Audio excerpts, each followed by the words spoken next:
മോട്ടോറോളയുടെ motto G10 അതുപോലെ തന്നെ motto G30 എന്നീ ഫോണുകൾ ഇപ്പോൾ ലോഞ്ച് ചെയ്തിട്ടുണ്ട്. ഇതിൽ മോട്ടോ G10 എന്ന ഫോണിനെ പറ്റിയിട്ടുള്ള ഒരു വീഡിയോ നമ്മൾ മുമ്പ് ചെയ്തിട്ടുണ്ടായിരുന്നു. ആ ഒരു വീഡിയോയുടെ ലിങ്ക് ഞാൻ മുകളിൽ ഐ ബട്ടണിലും അതുപോലെ തന്നെ താഴെ ഡിസ്ക്രിപ്ഷനിലും കൊടുക്കുന്നുണ്ട്. താല്പര്യമുണ്ടെന്നുണ്ടെങ്കിൽ ചെക്ക് ചെയ്യാവുന്നതാണ്. ഈ ഒരു വീഡിയോയിൽ നമ്മൾ നോക്കാൻ പോകുന്നത് മോട്ടോ G30 എന്ന ഫോണിൻ്റെ വിശേഷങ്ങളാണ്. ആദ്യം ഡിസ്പ്ലേയുടെ കാര്യം പറയുകയാണെങ്കിൽ മോട്ടോ G30യിൽ 6.5 ഇഞ്ചിൻ്റെ HD+ ഡിസ്പ്ലേ ആണ് വരുന്നത്. ശ്രദ്ധിക്കേണ്ട ഒരു കാര്യം 16,000 രൂപയ്ക്ക് അടുത്ത് വരുന്ന ഫോണായിട്ടും ഈ ഫോണിൽ HD റെസൊല്യൂഷൻ മാത്രമേ കൊടുത്തിട്ടുള്ളൂ. ഈ ഫോണിൽ IPS LCD പാനലാണ് ഉപയോഗിച്ചിരിക്കുന്നത്. പിന്നെ HD റെസൊല്യൂഷൻ ആണെങ്കിലും ഈ ഫോണിൽ കൂടിയ റിഫ്രഷ് റേറ്റ് ഒക്കെ സപ്പോർട്ട് ചെയ്യുന്നുണ്ട്. 90 ഹെർട്സിൻ്റെ റിഫ്രഷ് റേറ്റുമായിട്ടാണ് ഈ ഫോൺ വരുന്നത്. പിന്നെ ഫോണിൻ്റെ ഫ്രണ്ടിൽ വാട്ടർ ഡ്രോപ്പ് നോച്ച് ഡിസൈനുള്ള നോച്ചാണ് കൊടുത്തിരിക്കുന്നത്. പഞ്ചോൾ ഡിസ്പ്ലേ ഒന്നും ഈ ഫോണിൽ കൊടുത്തിട്ടില്ല. ഈ ഒരു പ്രൈസ് റേഞ്ചിലൊക്കെ പഞ്ചോൾ ഡിസ്പ്ലേ വന്നിരുന്നെങ്കിൽ കുറച്ചും കൂടി നന്നായേനെ. പിന്നെ ഈ ഫോണിൻ്റെ ഫിംഗർ പ്രിന്റ് സെൻസർ വരുന്നത് ഫോണിൻ്റെ ബാക്കിലാണ്. ഫോണിൻ്റെ ബാക്കിൽ പ്ലാസ്റ്റിക് ബാക്ക് ബോഡിയാണ് വരുന്നത്.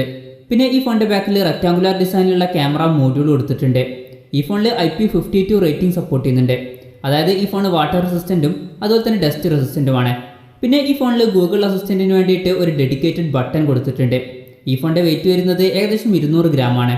ഫോണിൻ്റെ തിക്നെസ് വരുന്നത് ഏകദേശം 9.1 mm ആണ്. പിന്നെ പ്രോസസ്സറിൻ്റെ കാര്യം പറയുകയാണെങ്കിൽ സ്നാപ്ഡ്രാഗൺ 662 എന്ന പ്രോസസ്സറുമായിട്ടാണ് ഈ ഫോൺ വരുന്നത്. ഈ ഫോണിൻ്റെ 2 വെർഷൻസ് വരുന്നുണ്ട്. ബേസ് വേരിയൻറ്റിൽ 4GB റാമും 128GB ഇൻറ്റേർണലുമാണ് വരുന്നത്.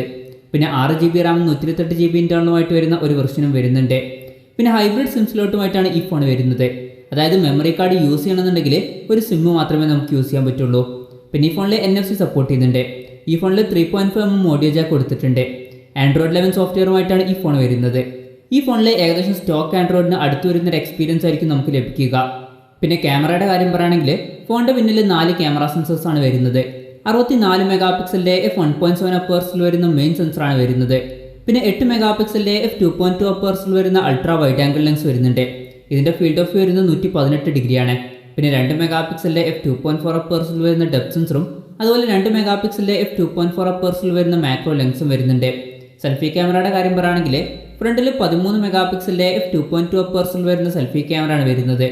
പിന്നെ ഈ ഫോണിൽ 5000 mAh ബാറ്ററി കൊടുത്തിട്ടുണ്ട്. ഈ ഫോണിൽ 20 വാട്ടിൻ്റെ ഫാസ്റ്റ് ചാർജിങ് സപ്പോർട്ട് ചെയ്യുന്നുണ്ട്. Type-C ചാർജിംഗ് പോർട്ടുമായിട്ടാണ് ഈ ഫോൺ വരുന്നത്. പിന്നെ ഈ ഫോൺ ഇപ്പോൾ ഇന്ത്യയിൽ ലോഞ്ച് ചെയ്തിട്ടില്ല. ഇപ്പോൾ യൂറോപ്യൻ കൺട്രീസിലാണ് ഈ ഫോൺ ലോഞ്ച് ചെയ്തിരിക്കുന്നത്. ഈ ഫോണിൻ്റെ വില വരുന്നത് 179.99 യൂറോസ് ആണ്. അതായത് ഏകദേശം 15,900 രൂപ. പിന്നെ ഇന്ത്യയിൽ ഈ ഫോൺ ലോഞ്ച് ചെയ്യുകയാണെന്നുണ്ടെങ്കിൽ കുറച്ചുകൂടി കുറഞ്ഞൊരു പ്രൈസ് റേഞ്ചിലായിരിക്കും ലോഞ്ച് ചെയ്യുക. എക്സ്പെക്ട് ചെയ്യുന്നത് 14,000 രൂപ പ്രൈസ് റേഞ്ചിലൊക്കെയാണ്. പിന്നെ ഈ ഫോണിൻ്റെ ഇന്ത്യയിലെ ലോഞ്ച് ഡേറ്റിനെ പറ്റിയിട്ടുള്ള കാര്യങ്ങളൊന്നും ഇപ്പോൾ അറിയാൻ കഴിഞ്ഞിട്ടില്ല. അതിനെ പറ്റിയിട്ടുള്ള കൂടുതൽ കാര്യങ്ങളൊക്കെ അറിയുമ്പോൾ അതിനെ പറ്റിയിട്ടുള്ള വീഡിയോസൊക്കെ നമ്മൾ ചെയ്യുന്നതായിരിക്കും. അപ്പോൾ അതുപോലുള്ള വീഡിയോസൊക്കെ കാണാൻ താല്പര്യമുണ്ടെന്നുണ്ടെങ്കിൽ ഈ ചാനൽ സബ്സ്ക്രൈബ് ചെയ്യാവുന്നതാണ്.